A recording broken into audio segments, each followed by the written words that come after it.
Scan it out real quick in a few pastels. Pretty cool, eh? Anyway, I'm going to talk about a book that really inspires me as an artist. And it's going to surprise you because it's not an art book. Well, it's got art in it, but it's not an art book. It's also probably my favourite book of all time. I first read it when I was 9. It changed my life, and I still have my original copy. No, it's not the Bible. It's a Ladybird book. It's from 1966, and it's called The Ladybird Book of the Night Sky. And it's a book introducing children to the wonders of astronomy. It's aimed at kids. I was probably actually a bit old for this when I got this, but I just still love it, and I loved it at the time. And what I loved about it was it had beautiful illustrations.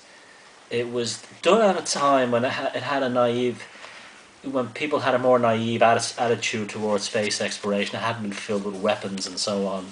There wasn't such a thing as, you know, what's that thing Ronald Reagan had, Star Wars. And it's such a beautiful book, and has so many of the Ladybird books. It has gorgeous illustrations, which I've actually borrowed, not plagiarized, I've borrowed them for paintings. And look, just look at that cover, the simplicity and beauty of that. Now, Ladybird books are very popular range of British children's books. They're still around today, I think, but they really had their heyday in the 50s and 60s, especially the 60s. This is one from the 60s, 66 this is. And let me just show you. You open it up, and look at the first thing you see is a star map.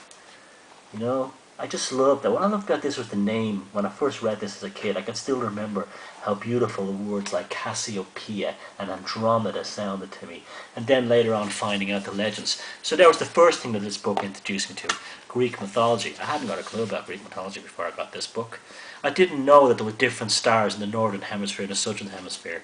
I didn't know that the pole star stayed in exactly a more or less true magnetic north, or close to it. I didn't know that you could use the front two stars of the Great Bear. I didn't know you could see galaxies with the naked eye. And then you go through it, and the first picture is a classic Ladybird image of like two kids having a look through a telescope and binoculars. I can't tell you how much this actual image inspired me as a kid to actually get a telescope. I mean, it's just so interesting how this actually thrilled me. You know, it's funny. But you get the first thing was the planets. You learn all about the planets and the distance from the sun and so on. This one showed how you could use time-lapse photography to do star trails across the sky. Fantastic. Oh, this was a great one. I remember this was the first experiment I did from the book, was to put a pinhole through a sheet of paper and to look at sunspots. There wasn't any sunspots when I first did it, but I remember like a few years later when I actually got a sunspot and saw it on the other sheet of paper, like the young lad here has. I can remember it's like thrilling. I can actually see sunspots on the sun. And then it shows you how to do the same experiment with a telescope. Don't look at the sun directly with a telescope through your eye. I actually did a copy of this painting years ago with the ship at sea at moonlight. These kind of freighter ships were very common where I grew up in Dublin as a kid. You used to always unload the docks. You don't see them anymore. They've been replaced by container ships. And the moon, oh my God, the moon. The sea of tranquilities. I mean, it was just all so romantic and beautiful for me. This is a picture of a place that at the time I didn't know where this was, but this is actually Marazion in Cornwall, which I went to visit about 1999, 2000. And I just loved that, the way the sky is painted. Beautiful, it's like Turner. Now we're talking about a children's book here. Look at these illustrations, they're fantastic, showing Venus and Mercury in the sky. And then there's one of an airplane flying with the moon, and then we learn about Jupiter. Actually, that's probably a bit out of scale. Jupiter doesn't appear that big in the sky. And then the 4 moons of Jupiter. I remember when I saw them in a telescope first time. Wow. Mars, with the canal still in it. This is how old this is. This is before the Mariner spaceships went to Mars. I think it was in 1972, and finally proved that there were no such things as canals on Mars. But who cares? Look at that. Who cares? Who cares if there's Mars? Saturn. Oh. You can see how this still excites me. Comets. Comets. I picked a lovely scene now of sort of an English town with meteors coming down out of the sky. Again, oh, incredibly magical to me. I love these illustrations at night. I don't know if you can see it there, the half-timbered house there. and telling you how to find the constellations. And you know, there's a few pages like that. I learned that light wasn't made out of, you know, one colour, it was made out of several colours. Newton's experiment. And you know, and all this squeezed into a very small. Look at this painting of the Andromeda Nebula. Look how beautiful. Long before the Hubble telescope came along, look what Ladybird was giving 9-year-old kids living in Dublin.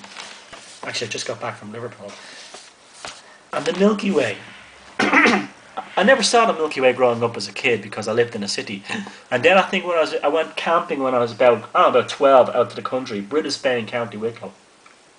And I saw the Milky Way for the first time. And I was with these hard kids, and I was like, you know what that mist across the sky is? It's not a cloud. It's actually millions and millions of stars. And I think I got beat up for saying that. And spiral galaxies, I actually didn't think they were real. I thought they were some kind of imagination from sci-fi stuff before I read the Ladybird book. And a few more things like that. And it finishes with the future of telescopes. There's Mount Palomar and Jodrell Bank in England, the radio telescope and the big optical telescope. Beautifully drawn, beautiful illustrations. And in the back you have the continuation of the star map. So there you go. That's my most inspirational book of all time. As an artist, as someone who wanted to look beyond the bigger picture in life, as a dreamer. And my original copy, this is going in the coffin with me when I go. Actually it's not, I'm going to give it to somebody. I should share this.